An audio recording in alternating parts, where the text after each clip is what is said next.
त्या दिवशी आम्ही खूप गोष्टी केल्या आणि वहिनी रडू पण लागली. त्या म्हणाल्या, काय सतीश, तुम्हाला लग्न झाल्यानंतर काही दिवसांनी मला माहित झाले की माझा नवता खूप दारू पितो आणि मी त्याला रोखले तर तो मला काही पण बोलायचं आणि मारायचा पण. मी खूप सहन केले. मला वाटले की कधीतरी सुधरेल, पण तो काही सुधरत नव्हता.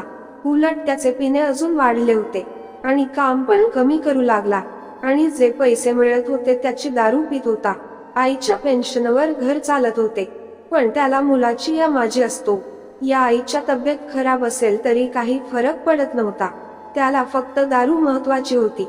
म्हणून मला नाईलाजाने हा निर्णय घ्यावा लागला. ती रडून रडून मला सांगत होती.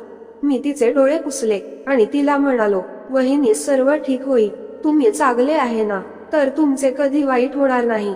तुम्ही घाबरू नका, तुमचे सर्व बरोबर होईल. असे म्हटल्यावर वहिनी शांत झाल्या. मी त्यांना म्हणालो, थांबा, मी चहा बनवतो. त्या नाही म्हणाल्या. तर मी म्हणालो, माझ्या हातचा चहा तर पिऊन बघा. यावर त्या ठीक आहे बोल्या. मग मी चहा बनवला आणि वहिनीला आणून दिला. वाहिनीने चहा पिला आणि म्हणाली, चहा खूप छान बनवला, आणि थोडी खुश झाली. नंतर मी म्हणालो, असेच नेहमी खुश राहत जा. यावर वहिनी म्हणाल्या, तुम्ही किती मला समजता. तर मी बोललो, जर कोणी चांगलं असेल तर मन जुळतेच. हे ऐकून वहिनी हसल्या आणि म्हणाल्या, तुमचं बरोबर आहे. आता प्रत्येक गोष्ट वहिनी मला सांगत होत्या, जणू काही मी त्याच्या खूप जवळचा आहे आणि काही पण बनवले तर मला जेवण करायला बोलवायच्या. आमची जवळीकता वाढली होती आणि आम्ही रोज बोलू लागलो. कधी मी तिच्याकडे जाऊन बोलत होतो, तर कधी ती माझ्याकडे जाऊन बोलत होती. मी वहिनीच्या घरचे काही काम असेल तर करत होतो, या त्यांना काही लागले तर आणून देत होतो. कधी कधी तर त्याची कामात सुद्धा मदत करत होतो.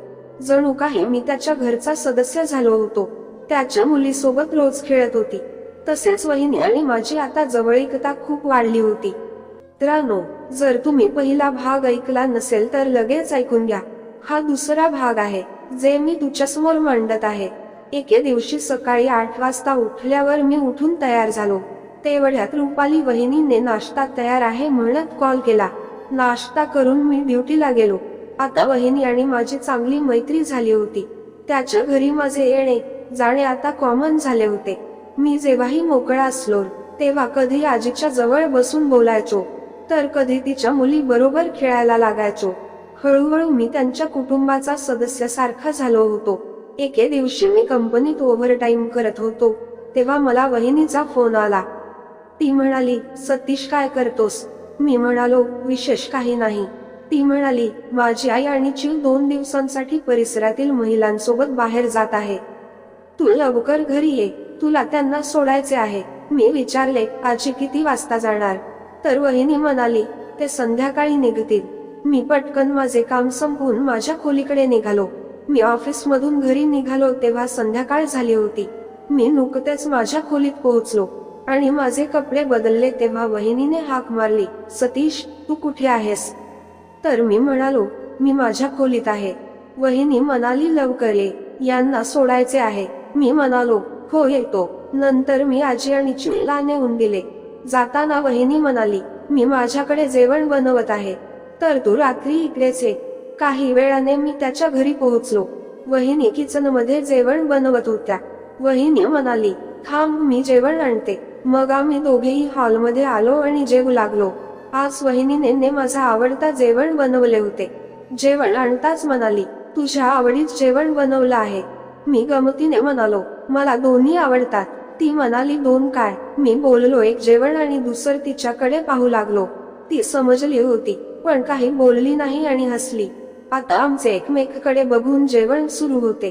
त्यानंतर मी आपल्या खोलीत गेलो, तर मला काही वेळाने मला फोन आला. सतीश, काय करतोस? मी म्हणालो, काही नाही, लेटून आहे. तर वहिनी म्हणाली, ये ना इकडे, आज एकटे असल्यामुळे झोप नाही लागत आहे.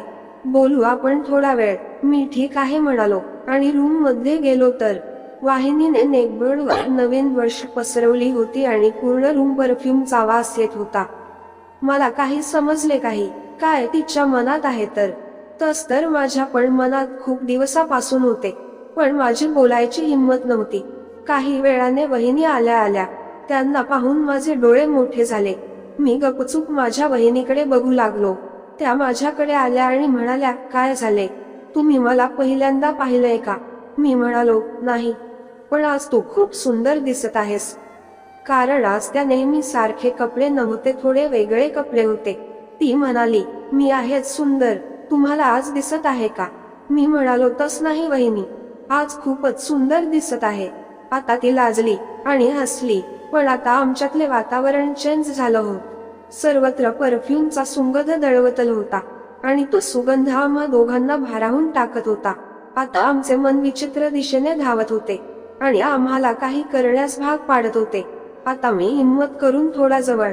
वहिनी काहीच बोलली नाही आणि ती पण जवळ. माझ्या तर पूर्ण अंगात आग लागली होती आणि ती आग आम्हाला काही करण्यास भाग पाडत होती. वाहिनीचे पण तसेच झाले होते, कारण तिच्या डोळ्यात आणि चेहऱ्यावर एक विलक्षण प्रेम दिसत होते. आता आम्ही एकदम जवळ. आता आम्ही त्या सुगंधाचा आनंद घेऊ लागलो आणि जणू तो सुगंध आमच्या संगी होता असं वाटत होते.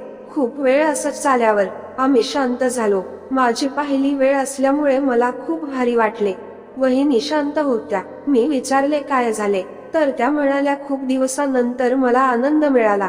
मी म्हणालो, तुम्ही म्हणाल तर मी नेहमी तुम्हाला आनंदित ठेवणार. मी असं म्हणतात त्या हसल्या आणि आपली मान हलवली. अशाच अप्रतिम गोष्टीसाठी चॅनलला सबस्क्राईब करा. धन्यवाद.